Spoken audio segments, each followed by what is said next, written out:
Hello student, कैसे हो आप लोग। आशा करते हैं कि जहाँ भी होंगे सुरक्षित होंगे और अपना पढ़ाई करते होंगे। और इस कोरोना से अभी घर में ही होंगे, कोरोना काल में घर में ही होंगे। देखिए दोस्त, पिछले क्लास में जो आपका बताए थे, आपका जो चैप्टर चल रहा है कॉम्प्लेक्स नंबर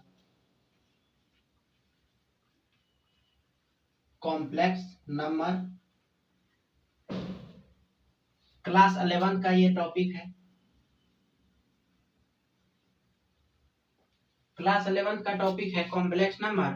देखिए दोस्त, ये कॉम्प्लेक्स नंबर के बारे में आपको कल बताए थे और आज जो बताने जा रहे हैं, कल इसके अंतर्गत एडिशन के अंतर्गत जो प्रॉपर्टी आया था, दो तीन प्रॉपर्टी बताए थे।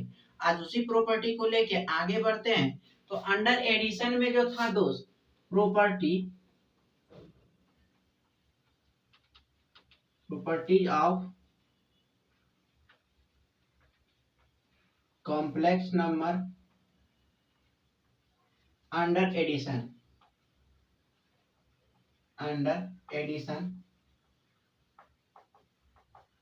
या लिख सकते हैं आप अंडर एडिशन, ना लिखे फॉर एडिशन। अब देखिए दोस्त, जैसे कि आपको बताए थे कि अंडर एडिशन में जो है क्लोजर लॉ को होल्ड करता है, उसके बाद कम्यूटेटिव लॉ को होल्ड करता है और एसोसिएटिव लॉ को होल्ड करता है। तो कैसे करता है ये भी हम बता चुके हैं। आज जो हम आपको बताने जा रहे हैं, इसी में तीसरा प्रॉपर्टी हो गया था। आज है आपका चौथा प्रॉपर्टी, ये है एडेटिव इनवर्स। एडेटिव आइडेंटिटी है, उसके बाद इनवर्स है। Additive identity.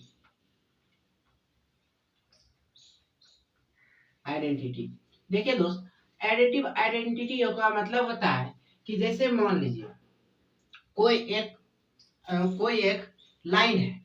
जैसे मान लीजिए कि कोई एक कॉम्प्लेक्स नंबर है, आप कॉम्प्लेक्स नंबर पर है। कोई एक कॉम्प्लेक्स नंबर है x प्लस आई वाई। कोई एक कॉम्प्लेक्स नंबर है x प्लस आई वाई। और इस कॉम्प्लेक्स नंबर में कौन ऐसा कॉम्प्लेक्स नंबर हम ऐड करेंगे, अंडर एडिशन में है, कौन ऐसा कॉम्प्लेक्स नंबर ऐड करेंगे जो इस कॉम्प्लेक्स नंबर का इसका वैल्यू चेंज नहीं करेगा। तो जो इसमें वैसा कॉम्प्लेक्स नंबर को ऐड करेंगे कि इस जो कॉम्प्लेक्स नंबर है इसका वैल्यू चेंज नहीं कर पाएगा, उसी को हम बोलेंगे एडिटिव आइडेंटिटी। तो जैसे देखिए दोस्त, आप अंडर एडिशन पढ़ रहे हैं और एक बात और आप जान रहे हैं या नहीं जानते होंगे तो जान लीजिए कि जितना भी दुनिया में रियल नंबर है, रियल नंबर जितना भी है, उस रियल नंबर को हम कॉम्प्लेक्स नंबर में बदल सकते हैं। लेकिन कॉम्प्लेक्स नंबर को हम रियल नंबर में भी बदल भी सकते हैं, नहीं भी बदल सकते हैं। देखिए जैसे एग्जांपल के आधार पे, जैसे z बराबर 4 है। 4 को दोस्त लिख सकते हो 4 इंटू 0 इंटू आई, 4 प्लस 0 इंटू आई या आई इंटू 0। ये मान लीजिए कॉम्प्लेक्स नंबर आपका बन गया। मान लीजिए z बराबर y है तो आप लिख सकते हैं आई गुना 0, मतलब y प्लस आई इंटू 0। इसको अगर कीजिएगा, हल कीजिएगा तो 0 इंटू किसी भी संख्या में अगर 0 से गुना करते हैं तो वो संख्या 0 ही हो जाता है। तो जो आपका रियल संख्या दिया रहता है रियल नंबर में, तो वही तो हो जाता है। तो हम कह सकते हैं कि जितना भी रियल नंबर है उसको हम कॉम्प्लेक्स नंबर में बदल सकते हैं, लेकिन कॉम्प्लेक्स नंबर को हम रियल नंबर में बदल नहीं सकते हैं। कैसे? जैसे मान लीजिए आई इंटू 4 है, आई इंटू 4 है, क्या आप 4 प्लस आई प्लस इंटू 4 है। मान लीजिए इसमें रियल नंबर नहीं रहता, रियल नंबर ये नहीं रहता, सिर्फ इमेजिनरी नंबर रहता। इमेजिनरी नंबर के कारण ही तो कॉम्प्लेक्स नंबर बना है। कॉम्प्लेक्स नंबर इमेजिनरी नंबर के कारण बना है और आप इसको चेंज नहीं कर सकते हैं। लेकिन अगर कोई 4 है तो 4 को हम लिख सकते हैं आई इंटू 0। ये एक कॉम्प्लेक्स नंबर बन सकता है, बट इस कॉम्प्लेक्स नंबर को हम रियल नंबर में नहीं बदल सकते हैं। इससे ये साबित होता है कि किसी भी रियल नंबर को हम कॉम्प्लेक्स नंबर में बदल सकते हैं, लेकिन कॉम्प्लेक्स नंबर को रियल नंबर में बदला नहीं जा सकता है। तो उसी तरह दोस्त, जैसे ये प्रॉपर्टी कहता है एडिटिव आइडेंटिटी कि किसी भी कॉम्प्लेक्स नंबर में कोई दूसरा कॉम्प्लेक्स नंबर अगर हम ऐड करें तो वो कॉम्प्लेक्स नंबर का वैल्यू चेंज नहीं करना चाहिए। तो क्या कीजिएगा दोस्त, जैसे मान लीजिए ये Z1 था, Z2 जो है ये 0 है। 0 एक रियल वास्तविक संख्या है। वास्तविक संख्या ये परिमेय संख्या भी है क्योंकि नीचे 1 है। P बाय Q के रूप में भी है। Q नॉट इक्वल टू 0 है। P और इसका जो HCF होगा वो 1 भी हो जाएगा क्योंकि 0 इंटू 1 लिख सकते हैं दोस्त। 1 इंटू 1 जो दोनों में मिलता है वही मेरा HCF होता है, तो इसका HCF भी 1 आ गया। तो दोस्तों इस जगह पर देखते हैं तो 0 एक रियल नंबर है, वास्तविक संख्या, परिमेय संख्या भी बोल सकते हैं। अब देखिए जब ये रियल नंबर है और परिमेय संख्या भी है, तो आप देखिए ये रियल नंबर को अगर हम इसमें ऐड करें तो इस रियल नंबर को कॉम्प्लेक्स नंबर बनाने के लिए I इंटू 0 लिख दीजिए। जब I इंटू 0 लिखेगा तो ये दोनों ये भी कॉम्प्लेक्स नंबर बन गया। तो आप इसको ऐड कीजिए, Z1 प्लस Z2 ऐड कीजिएगा तो कितना होगा इसका value, x plus I Y plus 0 plus I into 0। अब देखिए दोस्त इसको 0 में किसी भी संख्या में अगर 0 आप जोड़ते हैं तो वो संख्या खुद उतना ही रह जाता है, I इंटू वाई। अब देखिए दोस्त यहाँ क्या हो गया, Z1 प्लस Z2 अगर किए तो मेरा ये वैल्यू जो है Z1 का वैल्यू है आपका Z1 प्लस Z2 का वैल्यू Z1 ही निकल गया। इससे ये साबित होता है कि ये जो है Z2 जो है एक आइडेंटिटी कॉम्प्लेक्स नंबर का। जैसे 0 इसमें आ गया, जैसे 0 इसमें आ गया, 0 एक रियल नंबर था उसको कॉम्प्लेक्स नंबर में बदल दिए। उस कॉम्प्लेक्स नंबर को हम एक दूसरे कॉम्प्लेक्स नंबर में ऐड किए तो जो दूसरा कॉम्प्लेक्स नंबर था वो खुद का ही वही आ गया। इससे ये साबित होता है कि 0 जो है एक एडिटिव आइडेंटिटी है एडिशन के अंतर्गत। अब देखिए पांचवा प्रॉपर्टी इसी में आता है, आइडेंटिटी ये थी एडिटिव इनवर्स।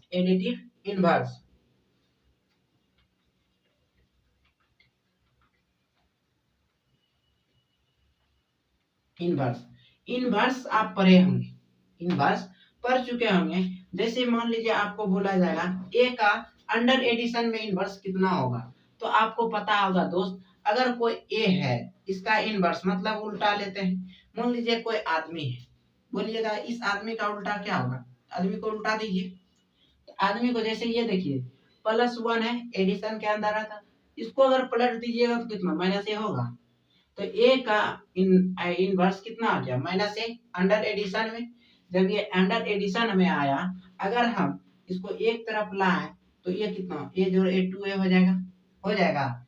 ये भी मानिए Z1 इसको मान लीजिए Z2, दोनों को जोड़िएगा Z1 प्लस Z2 तो ये किसका वैल्यू जाएगा, हर हमेशा 0। और 0 क्या है, एडिटिव आइडेंटिटी है। तो देखिए दोस्त कॉम्प्लेक्स नंबर के अंतर्गत आप पढ़ रहे हैं, इसलिए दो कॉम्प्लेक्स नंबर, कोई कॉम्प्लेक्स नंबर लीजिए। जैसे मान लीजिए आपका कॉम्प्लेक्स नंबर Z1 जो है वो x प्लस आई वाई लिए। अगर बोलेगा इसी Z1 का आप इनवर्स लीजिए, तो इनवर्स लीजिएगा तो क्या कीजिएगा Z2 दोस्त -Z1 कर दीजिएगा। -Z1 मतलब कि माइनस ये हो गया -x और ये हो गया -iy। इस दोनों को आप जोड़िएगा, ये हो गया आपका कितना Z1। जब इसको जोड़िएगा तो Z1 प्लस Z2 तो वैल्यू क्या आएगा, तो दो जोड़ के देख लीजिए x plus I Y minus x तो -iy। इससे ये दोनों खत्म हो गया, इसका मान कितना आ गया 0। 0 कौन आइडेंटिटी है, एडिटिव आइडेंटिटी। तो इससे क्या साबित हुआ दोस्त, Z प्लस Z2 है या तो इस कितना का बराबर हो गया, Z1 का बराबर हो गया। कब, जब ये Z1 जो है Z2 का अधि Z2 जो है वो Z1 का इनवर्स है। तो हम बोल सकते हैं दोस्त कि हेंस कि Z2 is inverse of Z1। मतलब कि Z2 जो है वो Z1 का इनवर्स है। ये कितना का 0 का बराबर हुआ है दोस्तों, ना कि Z1 का। मिस्टेक से लिखा गया था Z1 plus Z2 equal to कितना हो गया 0। जब 0 हो गया तो इससे क्या साबित हुआ कि Z1 जो है ये Z2 का विपरीत है, या Z2 जो है वो Z1 का विपरीत है। अगर हम Z1 को मान लें तो Z2 उसका इनवर्स है, तो लिख सकते हैं दोस्त Z2 is inverse of Z1। Z2 जो है वो इनवर्स है Z1 का। अब देखिए दोस्त, ये जो था आपका अंडर एडिशन के अंतर्गत यही 5 प्रॉपर्टी था। अब आता है अंडर मल्टीप्लीकेशन। तो मल्टीप्लीकेशन में देखिए दोस्त यही है property of complex number under multiplication. किसमें? Under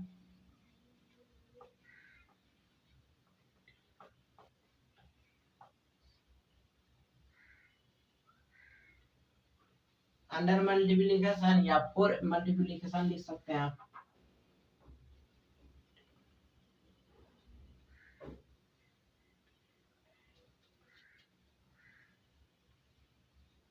multiplication. अब देखिए दोस्त, मल्टीप्लीकेशन मतलब आप क्या जान रहे हैं कि गुना। अब यहाँ कॉम्प्लेक्स नंबर है, कॉम्प्लेक्स नंबर है तो कुछ मान लीजिए खुद का तो कॉम्प्लेक्स नंबर में कोई ऑपरेशन नहीं होगा, उसके लिए कुछ ना कुछ आवश्यकता है। जैसे ये कलम है, इस कलम तो खुद तो नहीं लिखाएगा, इसको लिखने के लिए कोई और होना चाहिए। तो जैसे देखिए इसमें पहला प्रॉपर्टी होता है क्लोजर्स।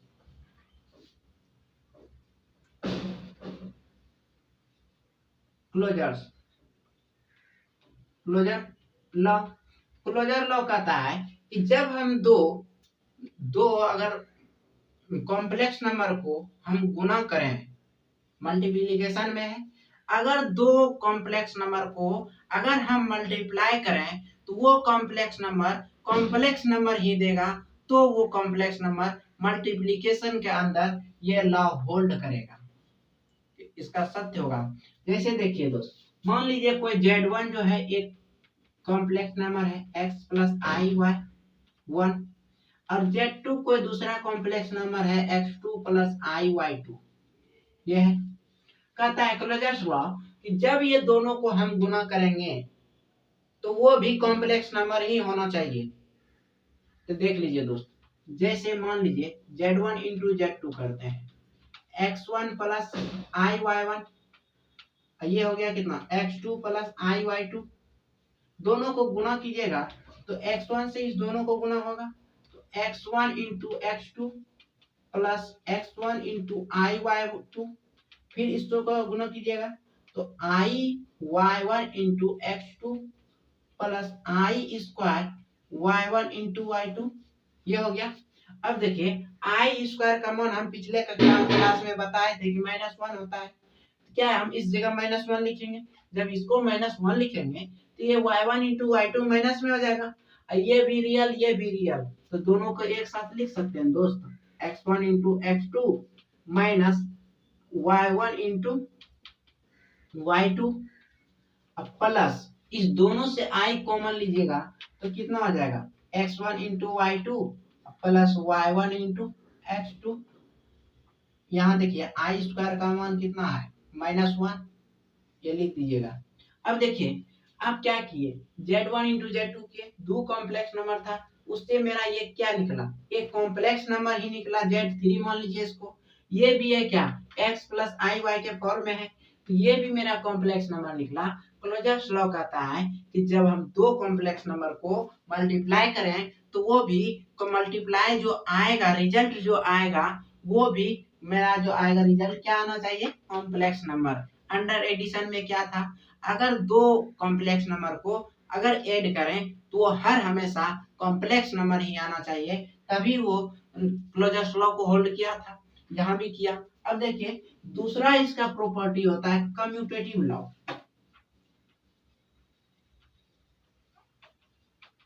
कम्यूटेटिव लॉ आपको बताए थे दोस्त, जैसे मान लीजिए एडिशन में है तो जैसे Z1 इंटू Z2 ये होगा Z2 इंटू Z1 का बराबर। ये कहता है कम्यूटेटिव लॉ कहता है कि अगर कोई दो संख्या का गुना अगर हम फर्स्ट गुना सेकंड करें या सेकंड गुना फर्स्ट करें, अगर वो दोनों इक्वल आ जाता है तो उसी को हम कम्यूटेटिव लॉ बोलेंगे। जैसे देखिए मान लीजिए आप Z1 बराबर x1 plus I Y one, फिर Z2 बराबर मान लीजिए x2 plus I Y two.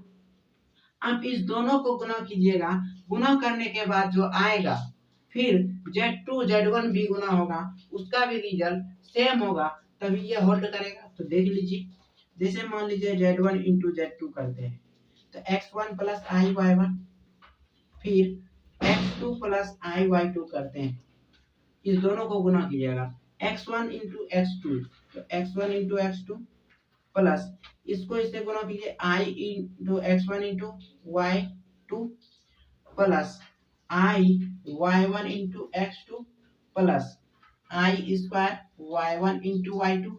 यही हो गया। अब देखिए दोस्त, ये जब हुआ तो इसको हम यहाँ आई स्क्वायर का मान अगर -1 देते हैं तो -1, ये भी रियल ये भी रियल, तो आप एक जगह अगर लिखते हैं तो x1 into x2 minus y1 into y2, यही हो गया। इस दोनों से i कॉमन लेते हैं तो कितना आता है x1 y2 plus x2 y1, यह आया दोस्त। अब देखिए ये आपका क्या, इसको मान लीजिए फर्स्ट। अब आपको क्या करना है, Z2 इंटू Z1 करना है, Z2 इंटू Z1। Z2 में क्या आप माने हैं x2 plus I2, x2 plus I Y two, और x1 माने हैं आई वाई वन, ये हो गया। अब इस दोनों को गुना कीजिए, इस दोनों को गुना कीजिए, तब देखिएगा कि दोनों इक्वल आता है या नहीं आता है। जैसे देख लीजिए दोस्त, प्रूविंग के साथ बता रहे हैं x2 इंटू x1, तो x2 into x1 plus x2 into i Y one plus इससे इसको गुना कीजिए i into Y two into x1 plus I square y2 into y1, हो गया दोस्त। अब यहाँ भी अगर माइनस आप देते हैं आई स्क्वायर का मान, तो ये भी रियल ये भी रियल, तो दोनों को एक साथ लिखिएगा तो कितना हो गया x2 into x1 minus y2 into y1, ये हो गया। फिर प्लस इस दोनों से अगर आई आप कॉमन लेते हैं तो क्या होगा दोस्त, x2 y1 plus y2 x1, ये होगा।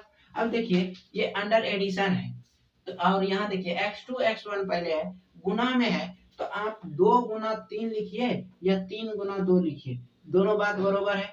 तो क्या हम लिख सकते हैं इसको x1 into x2 minus y1 into y2 plus i, इसको लिखिएगा दोस्त प्लस में है तो x1 y2 plus x2 y1 इसको मानिए 2। अब देखिए समीकरण 1 और समीकरण 2 से, equation first and equation second से x1 x2 minus y1 y2 plus आई x1 y2 x2 y1 हुआ। इससे क्या साबित हुआ कि इक्वेशन फर्स्ट जो है वही इक्वेशन सेकंड है। तो आप लिख सकते हैं दोस्त कि equation first equal to second, तो आपका क्या आ गया LHS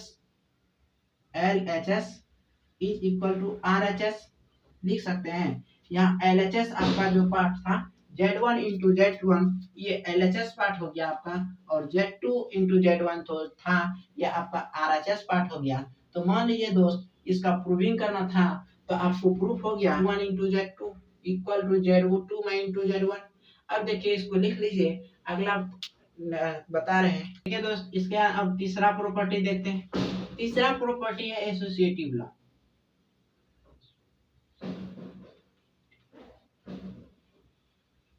एसोसिएटिव लॉ कहता है कि हम इसमें बताए थे आपको, एसोसिएटिव लॉ होने के लिए 3 एलिमेंट होना चाहिए, 3 को कॉम्प्लेक्स नंबर होना चाहिए।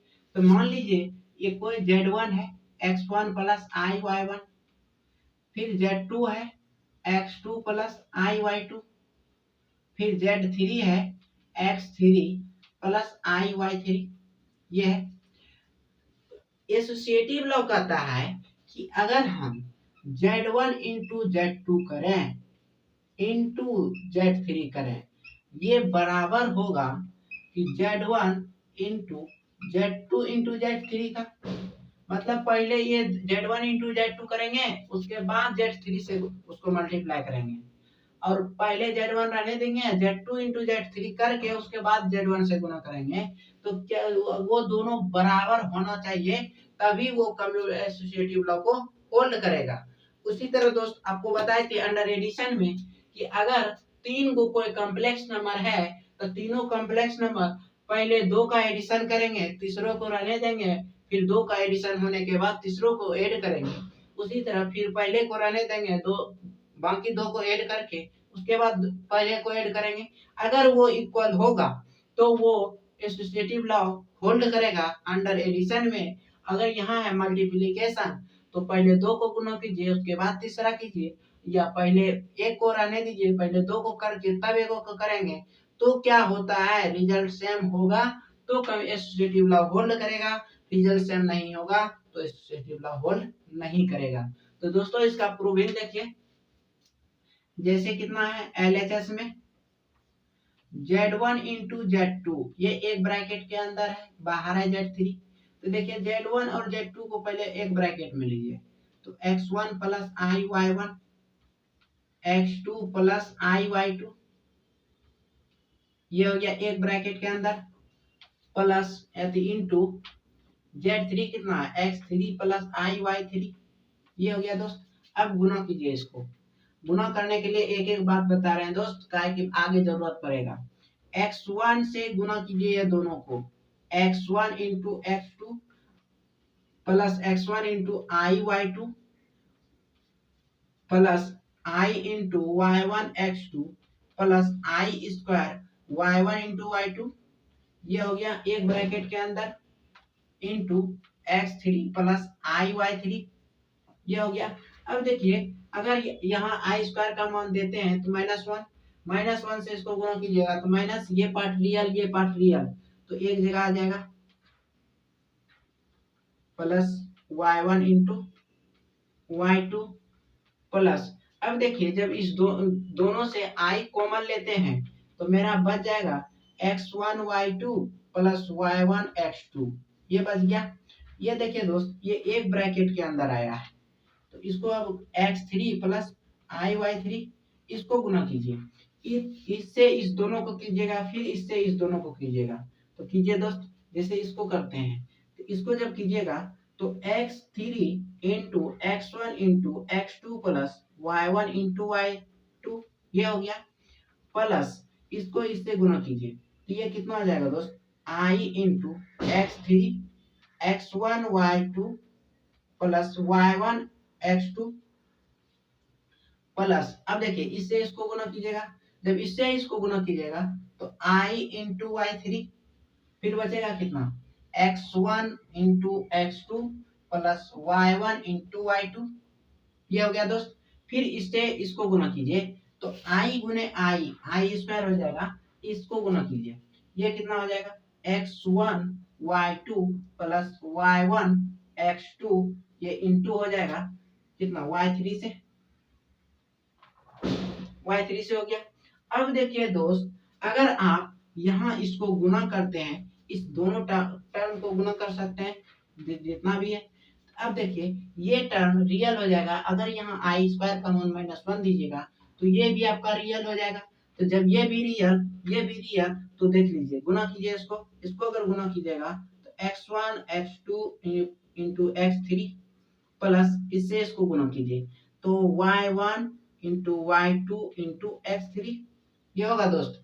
अब इसको अगर गुना करते हैं तो ये माइनस हो जाएगा, आई स्क्वायर का मान माइनस, y3 से गुना कीजिए तो कितना आ जाएगा x1 into y3 into y2, फिर माइनस इससे गुना कीजिए तो y1 into x2 into y3, ये हो गया आपका रियल पार्ट। अब देखिए ये हुआ आपका इमेजिनरी पार्ट है, तो इमेजिनरी पार्ट में अगर आई कॉमन लेते हैं, आई कॉमन लेने के बाद इसको गुना कीजिए, इसको x3 से गुना कीजिएगा, इसको y3 से गुना कीजिए, तो इसको अगर x3 से गुना करते हैं तो कितना आ जाएगा x1 y2 x3 plus y1 x2 x3, इसको फिर प्लस हो जाएगा बीच में, तो इसको गुना कीजिए, इसको गुना करने के बाद x1 x2 y3 plus y1 y2 into y3, ये आ गया रिजल्ट। अब देखिए दोस्त, ये भी आपका रियल पार्ट, ये आपका रियल पार्ट, लेकिन यहाँ आई है, ये इमेजिनरी पार्ट हो गया, ये आपका रियल पार्ट हो गया। इसको लेट से मान लीजिए ये इक्वेशन फर्स्ट है। एलएचएस आपका तैयार हो गया। अब देखिए दोस्त, एलएचएस जब तैयार हो गया तो आपको आरएचएस निकालना है। आरएचएस में क्या दिया हुआ है? आरएचएस बोल रहा है Z1 into Z2 into Z3, मतलब Z2 और Z3 को पहले गुना कीजिए। देखिए दोस्त, Z1 को रहने दीजिएगा बाहर में, X1 प्लस IY1। अब देखिए ये हुआ, एक ब्रैकेट के अंदर होगा X2 plus IY2 into X3 plus IY3, इसको गुना कीजिए तो ये कितना X1 प्लस IY1।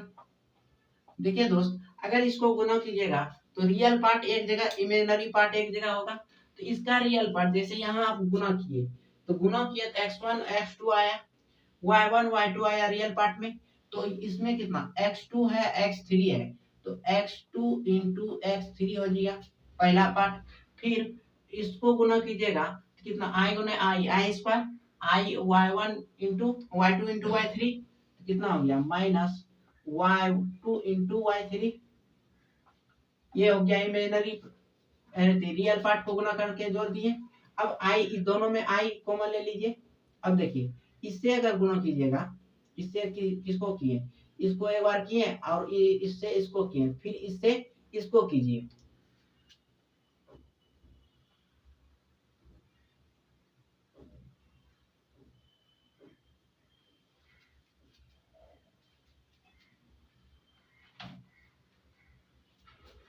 देखिए दोस्त, यहाँ कितना हो गया X1 प्लस IY1 इंटू, इसको गुना कीजिए X2 इंटू X3 प्लस, अब इसको इससे गुना कीजिएगा तो X2 इंटू IY3 प्लस, इससे उसको गुना कीजिए IY2 into X3 plus I square Y2 into Y3।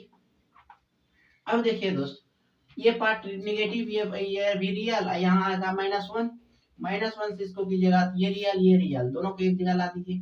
X1 plus IY1, ये हो गया X2 into X3 into minus Y2 into Y3, ये आपका एक ब्रैकेट के अंदर प्लस, इस दोनों से I कॉमन लीजिएगा तो कितना हो जाएगा X2 Y3 plus Y2 X3, ये हो गया।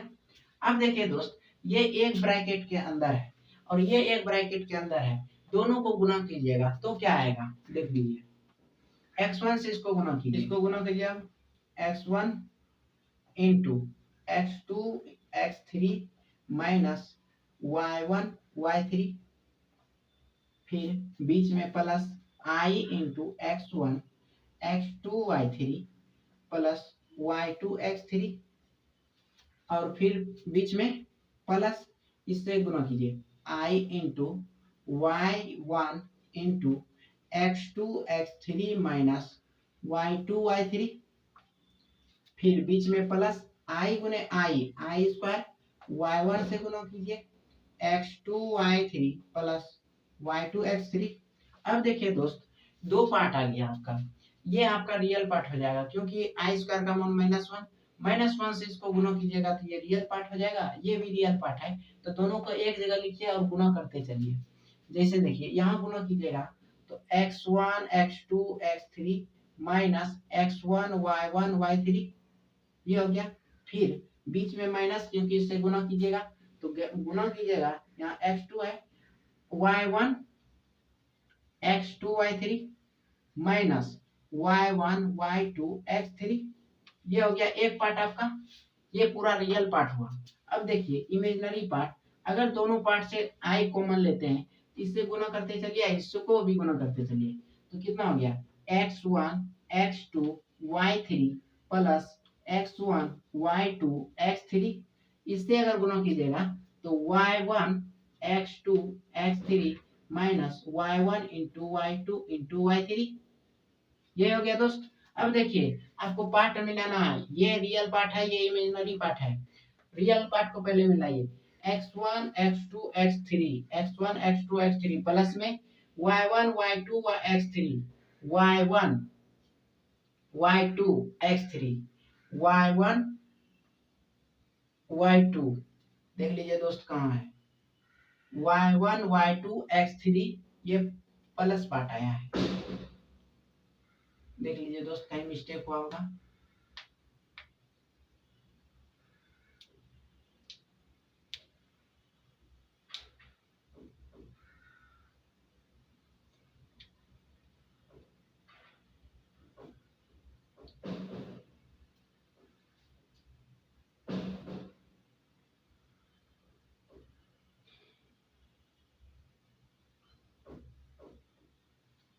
देखिए दोस्त यहीं पे गलत हुआ है।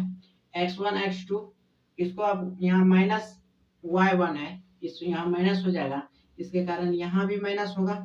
इसको गुना कीजिएगा तो यहाँ भी माइनस हो जाएगा। अब देखिए जैसे x1 x2 y3 x3 minus x3 y2 y1 दोनों निगेटिव है, ये पार्ट निगेटिव है आपका। x1 y3 y2 ये भी निगेटिव है, x1 y2 y3 y2 y3 ये भी निगेटिव है और ये भी आपका निगेटिव। मतलब कि एक पार्ट पॉजिटिव बाकी तीन पार्ट निगेटिव है, तीनों पार्ट है उसमें। एक 127 ऐसे देख लीजिए 127 फिर 132 x1 y2 y3 x1 y2 y3 वो भी मिल गया। देखिए दोस्त ये पार्ट का बराबर है और इस पार्ट को अगर इस पार्ट का बराबर करें तो देखिए x1 y2 y3 x1 y2 x1 y2 y और x3 ये पार्ट हो गया। y1 x2 x3 y1 x2 x3 y1 x2 x3 देख लीजिए y1 x2 x3 x1 x2 x1 x2 y3 x1 x2 y2 x2 y3 हो गया y1 y2 y3। देखिए दोस्त ये भी देखिए दोस्त ये भी और ये भी बराबर हो गया। अगर देखिए अगर इसमें आपको देखिए यहाँ कितना हो गया LHS इक्वल टू RHS हो गया। मतलब कि आपका एसोसिएटिव लॉ भी प्रूफ हो गया। अब देखिए इसमें अगर बाय चांस अगर कहीं मिस्टेक से इधर माइनस प्लस होगा तो आप देख लीजिएगा। ऐसे आप देख लीजिए अभी जो है आपका इक्वल हो गया है x1 x2 x3 x1 x2 x3 उसके बाद है y1 y2 x3 y1 y2 x3 minus में फिर x1 y3 y2 x1 y3 y2 x1 y2 और x3 उसमें भी देख लीजिए ये part x3 x1 y1 y3 ये है y1 y3 है y1 और y3 ये हुआ x2 ये वाला पार्ट है। अब देखिए 132 ये वाला पार्ट है। सब पार्ट आपका बराबर हो गया है इसलिए एसोसिएटिव लॉ भी प्रूफ हो गया। और आगे हम फिर मिलेंगे नेक्स्ट क्लास में और इसका जो भी प्रॉपर्टी बचा हुआ है प्रॉपर्टी प्लस में सवाल लेके चैप्टर वाइज आप अपना बुक ले लीजिएगा, बुक में देखिएगा। अगर सवाल आप बुक लिए हैं तो देखते जाइएगा, अगर यहाँ तक जितना भी बताएं आपका बनते जाएगा। आगे फिर मिलेंगे नेक्स्ट क्लास में चैप्टर के साथ और आपका प्रूविंग जो भी रहेगा सब प्रूव करके चैप्टर में आ जाएंगे।